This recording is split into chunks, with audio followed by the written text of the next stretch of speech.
90.3 Nigeria Info. First talk station of the nation. And now, Hard Facts. Hard Facts with Dio.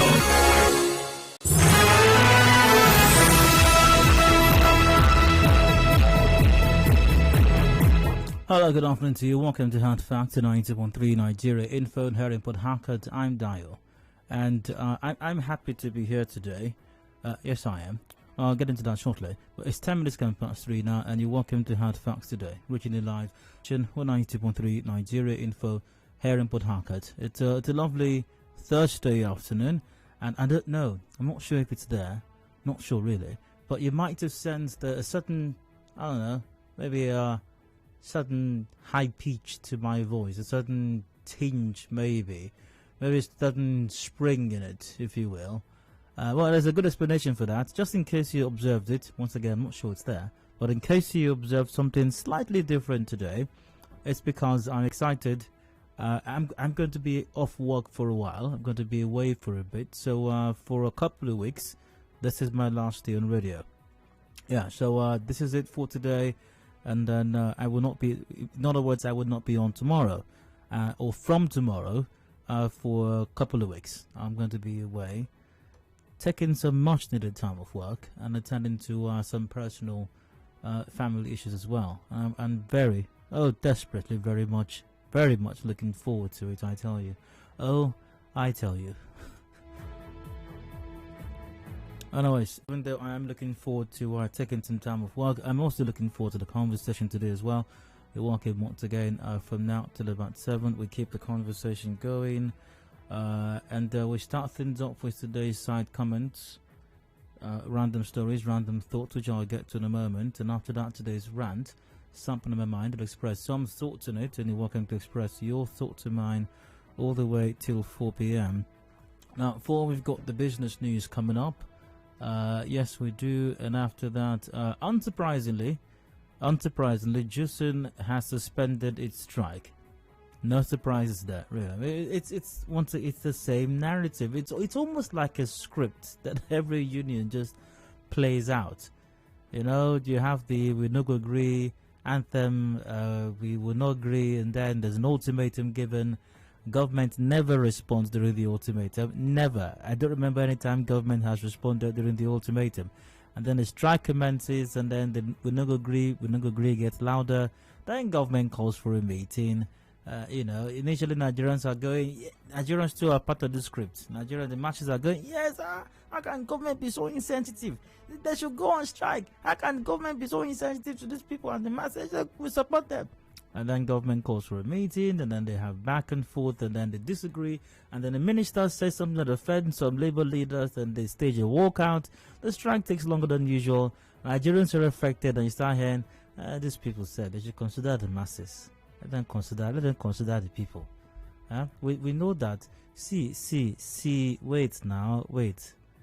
Wait. We know that the thing they're asking for is the right thing. We know that the thing they're asking for is to help us too. It's to help us, but let them consider us. Let them consider the masses too, and let them consider the masses. And then that goes on for a while, and then a lot more. We no go agree, and then somebody threatens, no work, no pay, and then they say, do your worst. Let's see, we'll meet. And then it goes on, and then certain stakeholders now call for a special meeting. This is after a couple of weeks, and then they now ask them to sheath their sword, and we're going to liaise. We're calling both parties together to a meeting to find a way that we can resolve this in the interest of the workers and in the interest of the Nigerian people. And we're talking to both sides to find a way to bridge the gap. It's important at times like this to be able to bridge the gap, and we're doing that to bridge the gap. And then an interview with labor leaders as well. We have been called by, we have been told that in the interest of the nation, and we have received a commitment. We have received a commitment We signed yesterday on behalf of the SecGen and the PAMSEC and the GS and the GSS. We signed the agreement. We see, and we are waiting. We have not called off the strike yet. We are simply suspending it. And if government does not do what they said they will do, we will go back and strike again. We'll come back again. And then the strike is called off, and it's business as usual. Just give them a couple of months down the line, and we're back to square one again. It's remarkable, really. It's absolutely remarkable.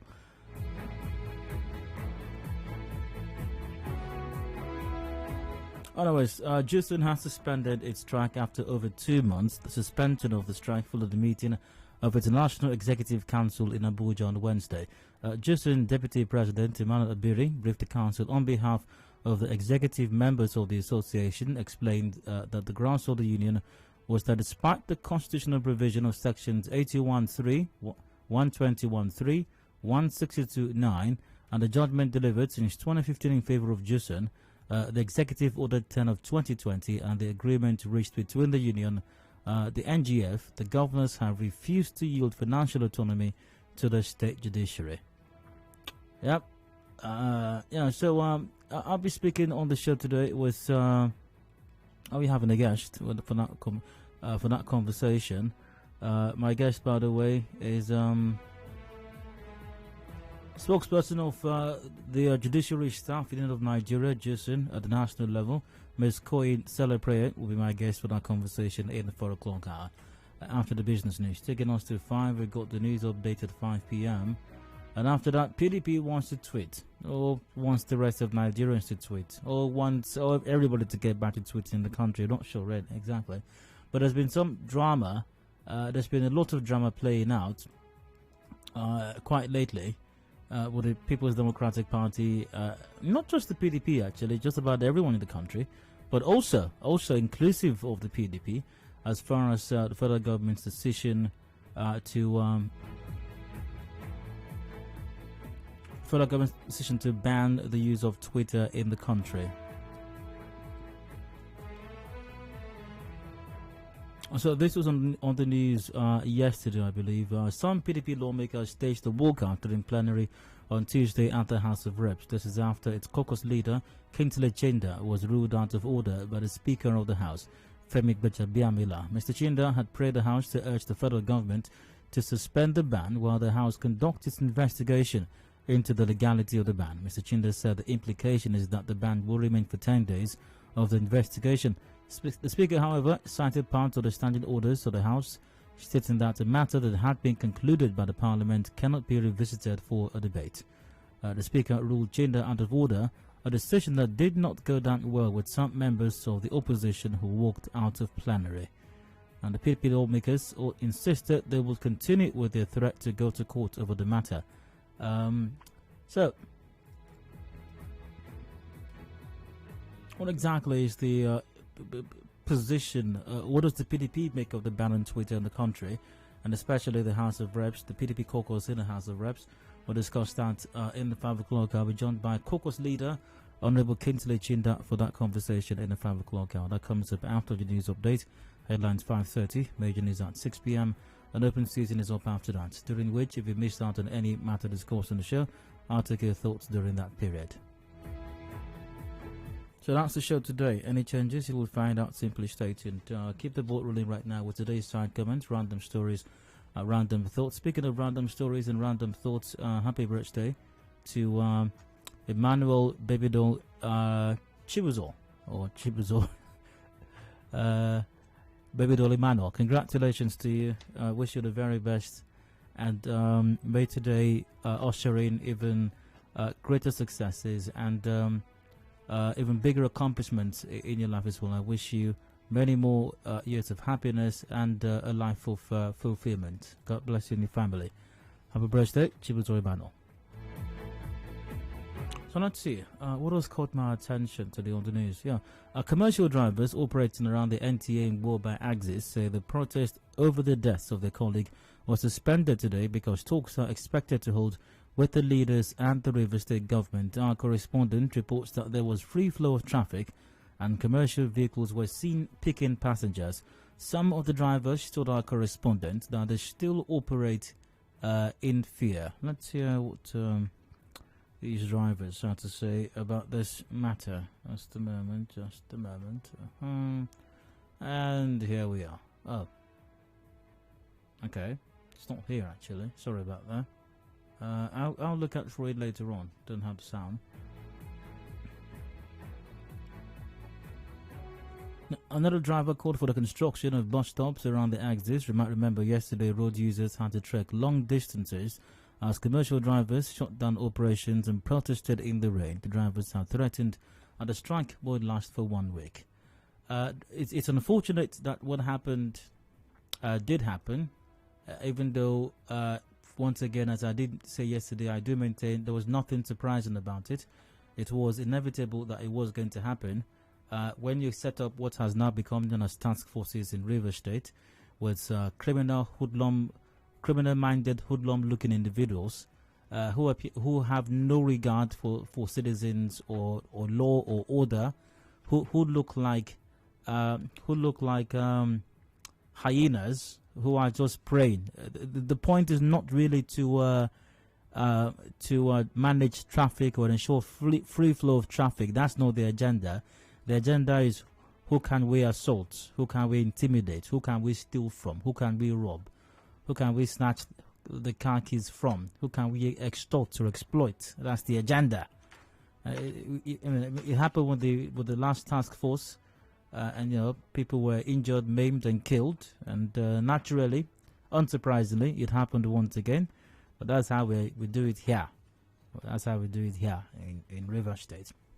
And I hope that this this meeting that's built to happen is going to yield some fruitful results. Quite shocking, though, that there's been no official word from the Rivers State government yet, to the best of my knowledge. Not from the Ministry of Transport, not from the Incident Commander, His Excellency the Governor, not from anyone.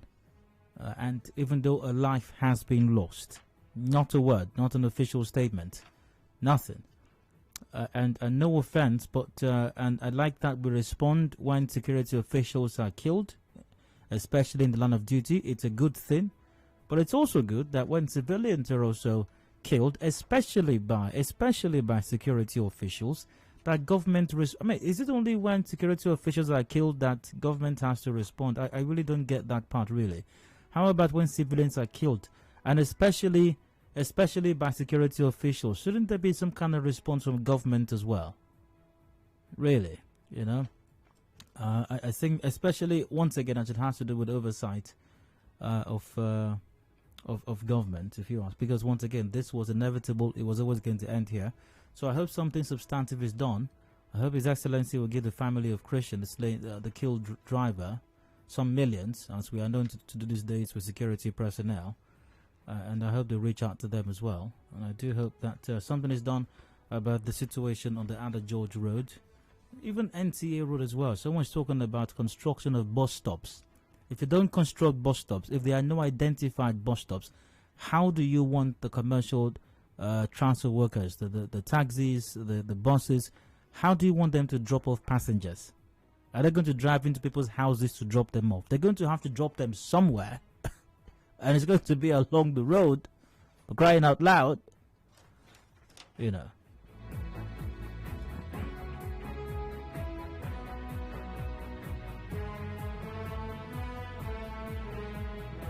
Let's see, what else caught my attention on the news today? Oh, the Federal Executive Council has approved, and also very important to note, this issue, this one, the one that led to the killing of this driver, is not caused by the federal government. It's not caused by APC. There's no sabotage yet. Nobody that's trying to destroy Rivers State caused this one. This was caused by a lack of government being proactive. Basically, that's what it is, and lack of Rivers State government's proactiveness is what led to this. So can the Rivers State government and His Excellency the Governor take responsibility and respond to this? Because if it was something either real or imagined to have been caused by the APC or people perceived to be trying to destroy Rivers State, there may have been a special government announcement by now. asking Rivers people to wear their gyms or something like that. Now, back to the other story. The Federal Executive Council has approved a draft supplementary budget of 895 billion naira for the year 2021. Minister of Finance Dr. Zainab Ahmed revealed this when she briefed State House correspondents on the outcome of the council meeting chaired by President Muhammadu Buhari in Abuja. Ahmed said the next step will be to present the bill to the National Assembly for approval. 895 billion naira supplementary budget. I expect that in certain parts of the country, maybe in Abuja as well, there's going to be a special Thanksgiving services held. Don't ask me why, but I suppose I perceive that this Thanksgiving services are going to hold. Once again, do not ask me why.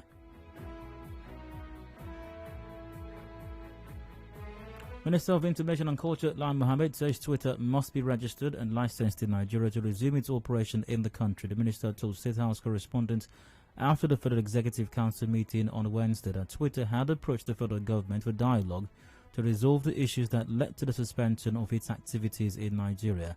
Lai Mohammed also denied that the suspension is not effective, arguing that Twitter is losing money as a result of the action. And I find this, there are two sides to this for me. One, should Twitter register as an organization in Nigeria? That's not a bad idea. It should do that, I suppose. That's the way things. Regulation. The Nigerian government should start thinking of regulations or registering disruptive technologies. However, what led to this is a bit disturbing because it appeared to be a personal vendetta. President's tweet deleted, and now we're here. And then the minister saying that Twitter is losing money.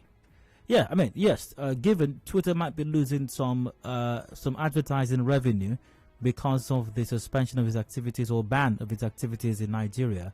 But are you serious?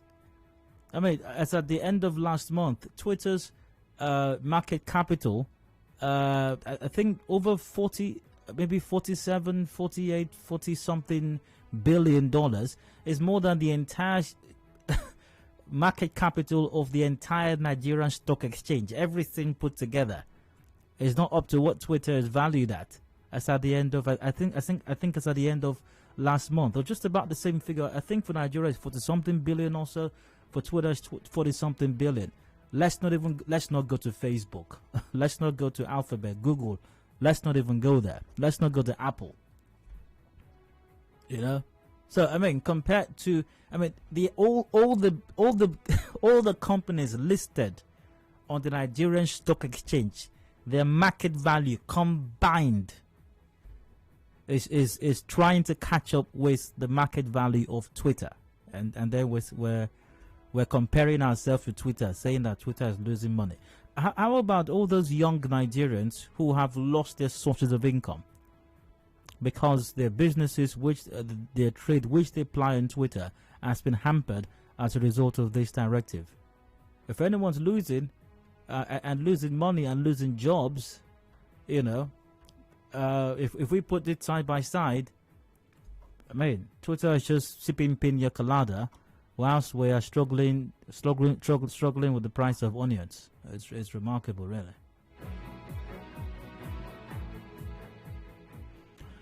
Let's see. Anything else catch my attention? Oh yeah, the Rumiwoji market that was commissioned over a year ago remains closed. 5 months after the chairman of the Market Allocation Committee, Chinedu Tase, said the government will give directive on when to open. Our correspondent who visited the market reports that traders have continued to sell at the open market, and with the rains, flood water prevent easy movement in and around the open market. Your Excellency, I would like for you to please explain this one. Really, how do you rebuild the market, and after you've done so for a year, over a year, you still leave the market closed? I'm finding it very hard to deal with that one, to understand it, to comprehend it, Your Excellency. I mean, what's the logic in that? We keep talking about, we have a task force on street trading, illegal, the same task force that killed somebody recently, on street trading, illegal motor parks, and the rest of it. Yet we rebuild markets we commissioned them, and then we shot them for over a year. I mean, it's, Your Excellency, it's difficult to understand. It will be good if you explain this thing sometime, so at least we can make some sense of it. But as it is right now, it's extremely difficult to comprehend this, to make much sense of it. You know, it's really hard. It's really hard. We don't even have enough markets. Many times they're not accessible, and then the ones that we rebuild, we leave it locked for over a year. It's remarkable indeed.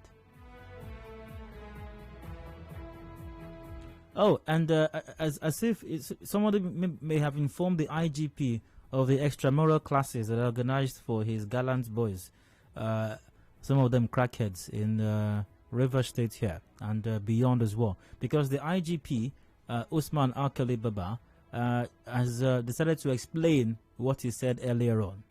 He said all existing vehicle tinted glass permits issued by the Nigeria Police Force remain valid. I hope our gallant officers here are getting this from the IGP. They remain valid. A statement by the force spokesperson Frank Uba clarified this on Wednesday, because they need to explain everything to them. Now, the statement said the suspension is a temporary measure and it will remain until a new protocol is released. The IGP also said the existing spy number plates must be used by authorized users for purposes and vehicles specified by law. The statement said the issuance of new spy number plates remain on hold pending the release of a new protocol. So once again, existing permits issued remain valid. That means, I don't know if valid is a big word right now. I need to break down valid also. It means it's still good.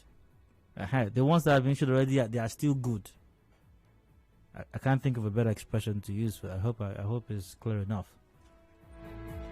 And also to CP Eboka Friday, the versatile CP in River State. The good people of River State are still awaiting the result of the investigation of your crackhead boys that collected 150,000 from Uniport undergrads and forgot their phone.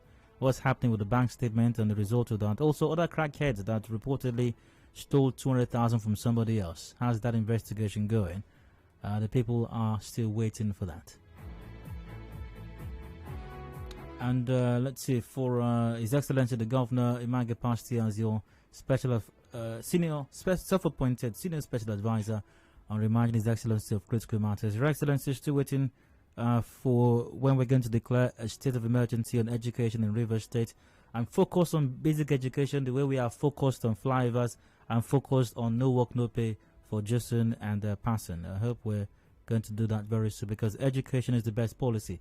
Flyovers can take us from GRA Junction to water lines a minute or two faster, but education will take us to a future where those flyovers will no longer be required. And if we want our children to be able to compete favorably with their peers the world over, we must invest heavily in basic education at this time.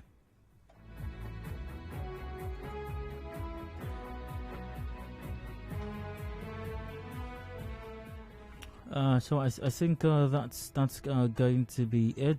Thank you very much to those who have sent in some really heartwarming, nice messages regarding my going away for a bit. All things being equal, I'll be back in a couple of weeks and we'll keep the conversation going. Thank you very much. So I'll go for a break now. When I return to this round comes up, please stay with us.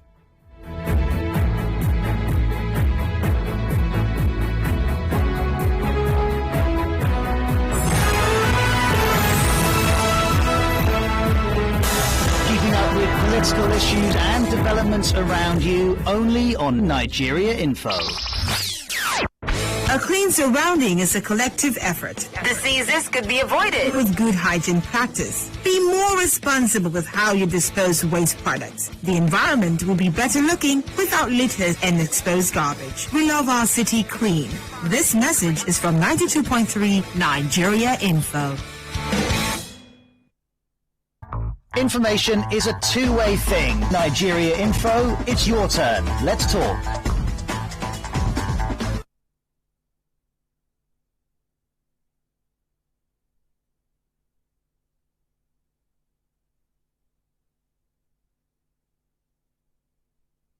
Information is a two-way thing. Nigeria Info, it's your turn. Let's talk. And now, Hard Facts. Hard Facts with Dayo.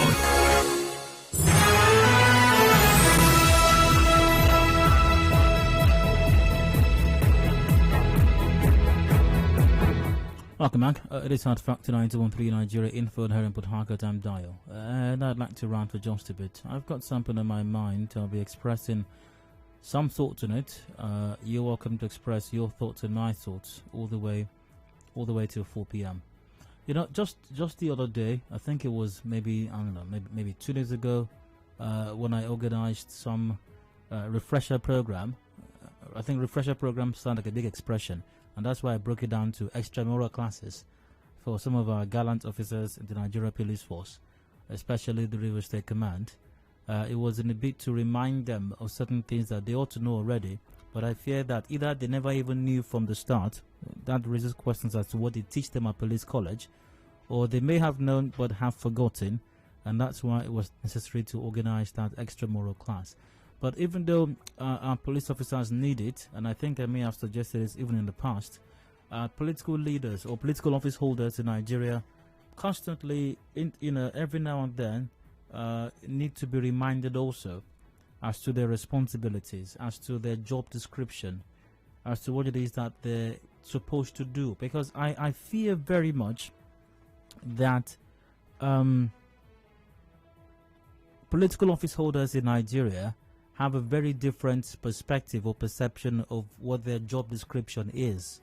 I think that political office holders in Nigeria believe that they're in office to use convoy, to go about in bulletproof SUVs with DSS and Mopo and soldiers protecting them. I think they believe they're in office to collect security votes, and commission projects, and then declare no work, no pay. I think that's it. I think that's what Nigerian leaders perceive being in government is all about, and being called party leader, and directing people and ordering people around what to do and what not to do. I think they perceive that's what it is, but it's not. It's a call to serve, and leaders are in position to solve problems, not to go about with convoy, with DSS and Mopo, and amass wealth and buy up properties all over the place. That's home and abroad and overseas. That's not it. So because I believe that they have this warped perception, I think it's important to also remind them intermittently what their job description is while they're in office, because I fear either they did not know from, should I say, ab initio, or they may have known but forgot, as the case may be. A story here in the Vanguard inspired today's rant. Breaking: behave yourselves, ensure security of Nigeria if you want jobs. Buhari warns Nigerian youths. Behave yourselves, ensure security of Nigeria if you want jobs. Buhari warns Nigerian youths. You may have seen the interview the president granted earlier today. I think it was on Arise TV. Also, I believe the president was in Lagos for a commissioning of the railway station in Lagos as well. And that's a good thing, by the way. I didn't mention that earlier on. That's a good thing, by the way. Maybe we'll talk more on that. Oh, I'll be off tomorrow. But we could have had a conversation around it, I suppose. But here's the story from the Vanguard. President of Nigeria, Muhammadu Buhari, has warned the Nigerian youths to behave themselves and ensure the nation is secured if they want jobs in the country. Buhari noted that no investor can invest in an unsecured environment, a situation they quite agreed is currently bedeviling the nation at the moment. Okay. Now, when I saw the interview, and I saw the part where the president was asked about, Nigeria not being a major destination, or even a destination at all for foreign direct investment. They'd rather go to other countries. These days, Ghana even looks better than Nigeria for investors. Remarkable stuff indeed. So he was asked about that, and then the president gave the response, which has formed the basis of this article. And the president said, he said in an interview on Arise TV on Thursday morning, bemoaning the spate of violence in the country, blaming the NSAS protesters for the lack of investment and jobs. And I'm wondering, what do NSAS protesters, or what did the NSAS protests have to do with with job creation or foreign investments in the country? I don't understand. Yes, there was a mayhem unleashed throughout the country during the NSAS protest, but we all know that the NSAS protesters were not responsible for that mayhem. Take Lagos, for example, where there was a lot of carnage and destruction of property, public property especially, including private property. Everybody knows where the NSAS protesters were. They were mainly at the Lekki toll gate. The individuals who committed the atrocities, hoodlums, criminals no doubt, who took advantage of the situation, hijacked it. One wonders why the security agents were not on hand to address those and curtail those excesses. Rather, all the security firepower and personnel were stationed at the Lekki toll gate where peaceful protests were taking place. The figures that keep coming out from the Bureau of Statistics shows that it's not looking good as far as unemployment is concerned. Even till now, why is the president blaming NSAS for that? Now, the president said, quote, "I told them to tell the youths if they want jobs, they should behave themselves." Kind of sounds like your parents when you were young telling you, if you want ice cream, you have to behave yourself. If you want ice cream, you must sit down. Junior, sit down. Sit down. I said sit down. If you don't sit down, no ice cream for you. Behave yourself.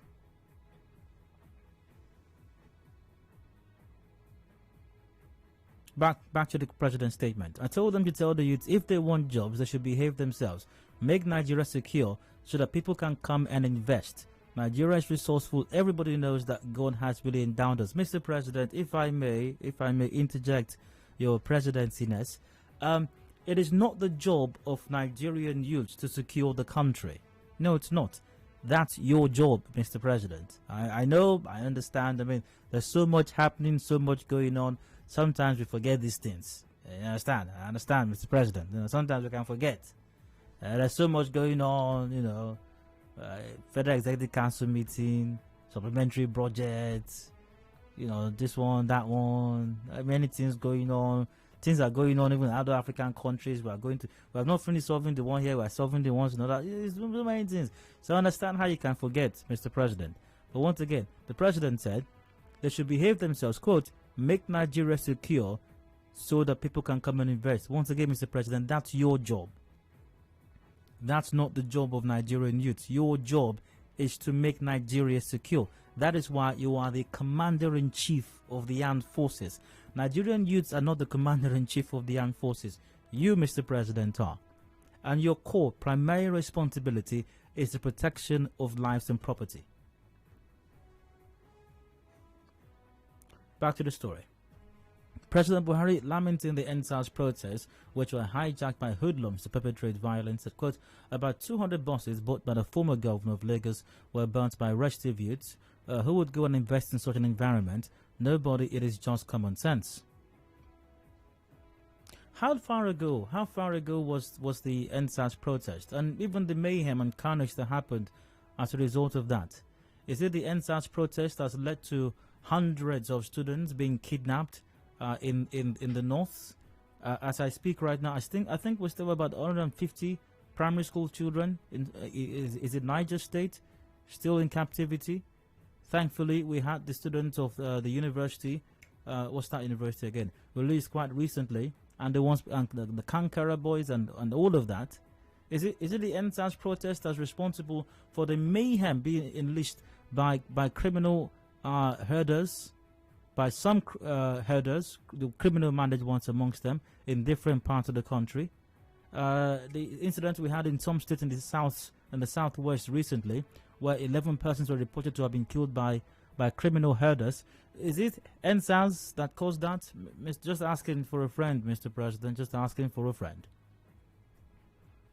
And the kidnappings and the mayhem that's being unleashed in the southeast, public infrastructure, is it NSAS that caused that also? Security personnel being targeted, being killed across the country.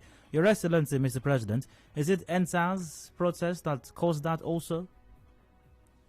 Kidnappings has now become one of the most viable ventures in the country, after church, I think. Is it NSAS protesters who are kidnapping children all over the country? kidnapping for ransom has now become the latest Yahoo, if you get my drift. Is it NSAS that's responsible for that, Mr. President? These are doing business in Nigeria. It's arguably one of the toughest and the worst in the world. Is it NSAS protesters that's causing that, Your Excellency? Is it NSAS protesters that's doing that? Back to the story. He wants the youth to be of good conduct if they must get jobs in the country, as a peaceful nation would attract investors in the country. It is the lack of proactiveness. It is consistently dropping the ball of our leaders that's led us to where we are right now, not the actions or inactions of Nigerian youths. And then he said, quote, "Youth should behave themselves, make Nigeria secure, and they will get jobs, because nobody can invest in an insecure environment." Mr. President, it is your job to secure Nigeria. It is your job to create an environment where businesses will thrive and investors, both local, indigenous, and foreign, will be comfortable to put their money. It's your job, Mr. President. It is your job. Not the job of Nigerian youths. Yes, everybody has a role to play. Citizens, no doubt they do. But it's your job, primarily, Mr. President. Once again, I understand that there's so much going on. You may forget. We all forget things every now and then. I forget things every now. I forget things. I forget people's birthdays sometimes. It happens. Even those are family members. So we forget stuff. So I hope I've been of help to you this afternoon, Mr. President, reminding you of some of your job description that you may have forgotten. And two things primarily: it's your job to secure the nation, it's your job to create an environment where investors will put their money in and jobs will be created. Not the job of Nigerian youths. And whatever insecurity issues we have in the country today cannot and should not, quite pedestrian it is, to link it to the NSAS protest.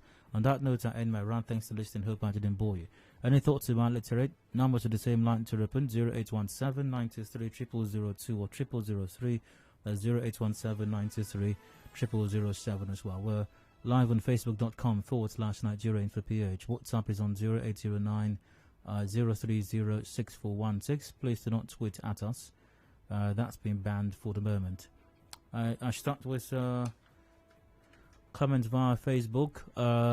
A.B. Bozimo sent this in: such balderdash from the president. It's heartbreaking to hear the utter abdication of responsibility from him. He increasingly seems to be missing a core component of his job description: securing people's life and property. Anything and everything outside of that cannot amount to much without that basic enabling environment. Macvin Joseph goes, June 12 protest is going to be huge. Let Buhari keep threatening the youth to cover their incompetencies, and it's unfortunate. Henry Offerum goes down. Good afternoon. Our president's advice is a good one, but the politicians should keep to their promises during election time. I've got Andy on the line from Eneka. Andy, you're welcome. Please go on. Yeah, Dara, good evening and happy weekend in advance. Yeah, go ahead. Yeah, Dara, I think the president is right on this, my own perspective. Yeah, the youth, are the cause of this whole thing, because I think if I have the president as a father and as a youth, and he comes up on a radio station or in a TV station to make this type of statement, I think, I don't caution my father. I don't tell my father that this whole thing that you're saying is wrong. I am the cause. This is from my own perspective. Because I think as the president of a nation, he has children. Despite that he has enough that he can take care of the family and the rest of them, I think the youth, his son, his children are the problem of Nigeria. Because if my father should come up on the radio station or the TV station to say such a thing, I think I should be on my parents or my father or my mother to tell them that what they are saying is wrong. Thank you very much. All right, I got he's gone. Henry from GRA. Hi, go ahead. Yes, good afternoon, Dayo. Go ahead. I want to say that things are very wrong. Things are very difficult. People are going through very difficult times. And this president needs to do some more. But, of late, Mr. President is being misrepresented, and it's not good for the country itself too. Now, the last time he said, those who are perpetrating violence about will be spoken to in a language that they will understand. And the thing was taking, it was taking very far and not too much abroad. Now he's saying that we should behave themselves. What is wrong about the president telling young people in jail to behave themselves? To avoid situations that create insecurity, because insecurity causes lack of jobs. So what is difficult? What is wrong about that on the past?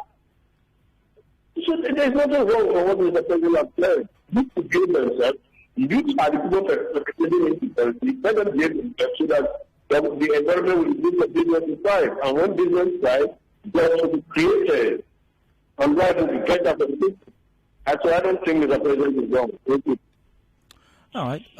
Jubilee from GRA, you're welcome. Go ahead. Yeah, good afternoon, Dayo. Oh, go on. I think this culture of blaming the next person is becoming embarrassing. I can't comprehend it. That the president of a country is with the responsibility securing lives and properties to not know his own job description. Something I was taught in primary 4. That is the basic government is supposed to produce this. No. I can't. I'm sad. I'm sad to hear this. Huh? APC will blame PDP. PDP will blame the next person. The next governor will blame for who to blame for something you're supposed to do. Why can't we accept responsibility for us? Huh? Is it the youth that kidnapped 200 students in Papa Kaduna State? Is it the protesters? What is he saying? I'm pissed off. Good to hear from you as well. Alex from Transamadi, welcome. Go on. Yeah, Dayo, good afternoon. Hi, Alex, go ahead.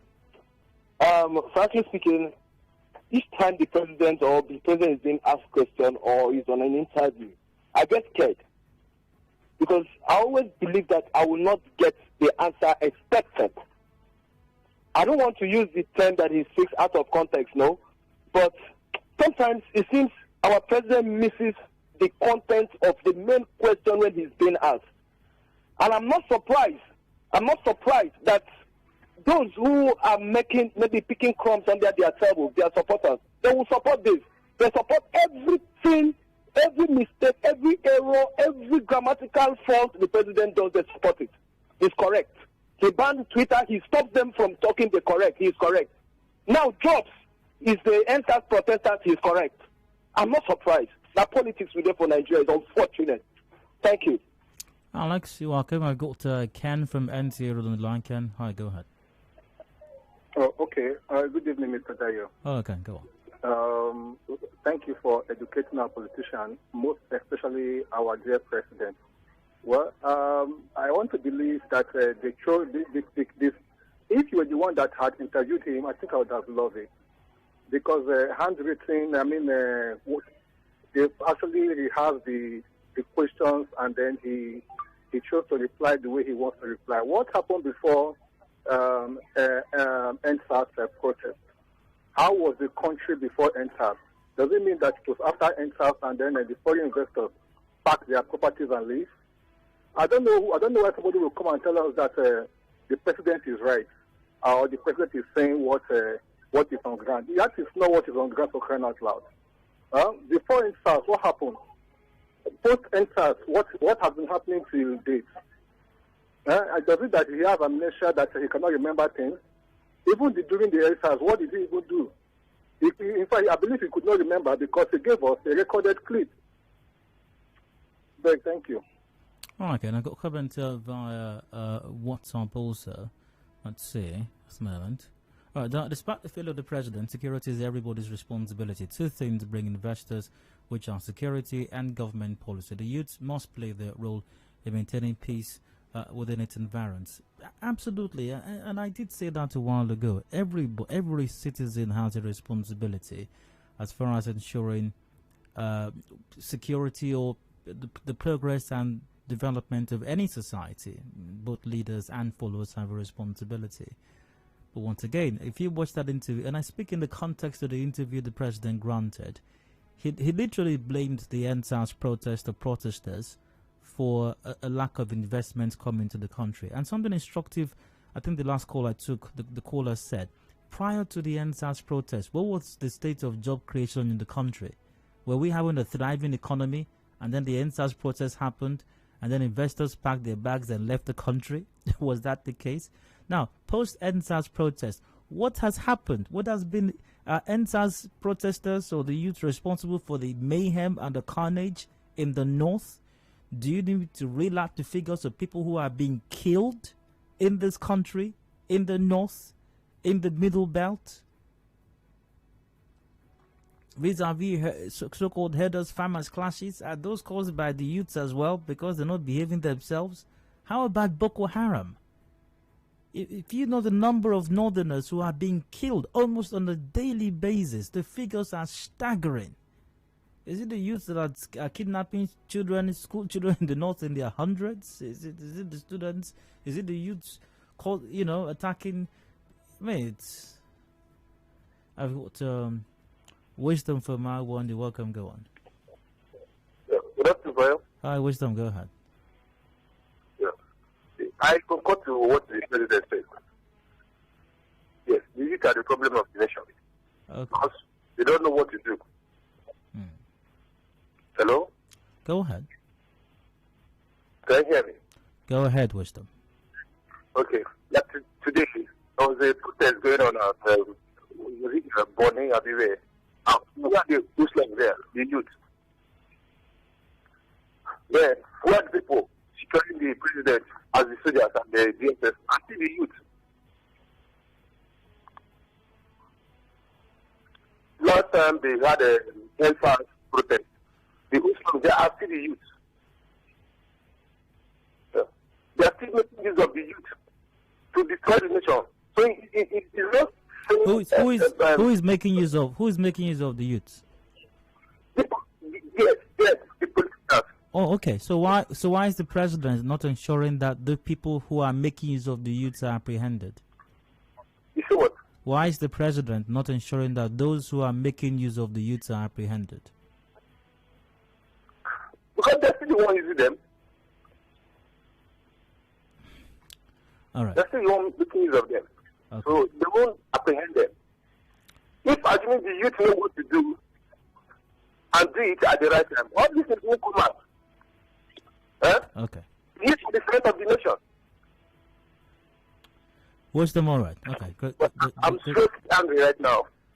Okay. All right. I once again, I do have these conversations with callers sometimes where it leaves me more confused than before the conversation because I'm not really sure what they're saying. I can hear what they're saying, but I'm not really sure I know what they're saying. It does happen sometimes. Right? Anyways, do I have time for? Do I have any? Oh, I do have a commercial break before 4 p.m. That I do. But maybe a few comments before then. Frankly speaking, General Buhari is not aware of what's happening in Nigeria because this country is too advanced. That's from Sam Oria Zone from Elelenwo. Dio, we have a president who never takes responsibility for anything, always sounding as if he's at war with everyone except himself. That's Prince from PH. Mr. President is absolutely correct. Most crimes that occur in the country carried out by youth, no matter the amount of security in the country put in place. If the youth decide not to be peaceful, nothing much can be achieved by security agents. That's from John. John, people don't just decide to be peaceful. It doesn't work that way. In societies that are safer and more secure, it's not because the people there are angels or they're all born again Christians. No, it's because the government put measures and steps in place to ensure ensure security. You don't want people to be safe, to behave themselves. That's not how security is guaranteed in countries. It's not by saying you know what to do. You people should know what to do. You people should behave yourself. It doesn't work that way. You put systems and structures in place. They guarantee security.